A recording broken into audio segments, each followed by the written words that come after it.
Hello, this is Dr. Heidi Horsley of the Open to Hope Foundation, and I'm here today with Sara Daren. Sara, tell us a little bit about yourself. My name is Sara Daren. As you mentioned, I'm from Experience Camps. I'm the founder and executive director, and we run one-week camps for boys in Maine, California, and New York. And actually, for the first time, we're starting a girls program, but our focus has primarily been on boys over the last 7 years. Wow, that's wonderful. So camps for boys that are grieving. And can you tell me a little bit about boys and grief and how that's different than girls' experiences? Sure. What we find is that boys grieve differently, as anybody can imagine. Boys and girls just emote differently. And what we do with camp is that when the boys get there, they're stiff and they're uncomfortable, very different from girls who might show up and be ready to talk. Boys like to play first. They need to get active first. So we dive into camp. We do activities with them. We do tug of war. We get them moving and sweating and excited and happy. And then we bring it down to a level where they're ready to connect with each other because they're a little more comfortable and they're a little bit more opened up. We know that boys have a harder time communicating the language of grief.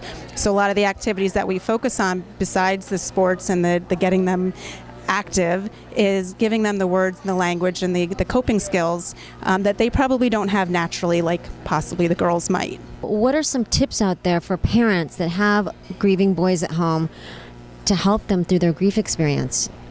I think a big part of it is meeting the boys where they're at. Not all kids are going to want to talk about it, and I think giving them the space to not have to talk about it, but knowing that they have the opportunity or the option to talk about it, I think is a big thing for the kids.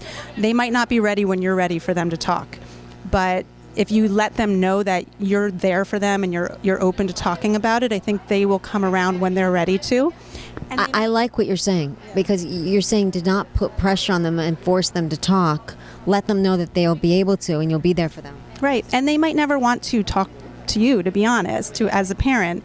They might connect with somebody else because they don't want to put that weight on a surviving parent, perhaps, or somebody else who's grieving. They might want to put that weight somewhere that they're more comfortable, whether it's a mentor or a friend or a teacher. So just because they're not talking about it with you as the parent doesn't mean that they're not able to talk about it. They just might have other things going on that they don't know how to express or they don't want to express. I think that's a really, really important point. Just because boys aren't talking doesn't mean that they aren't talking to another person, and it doesn't mean that they're not grieving.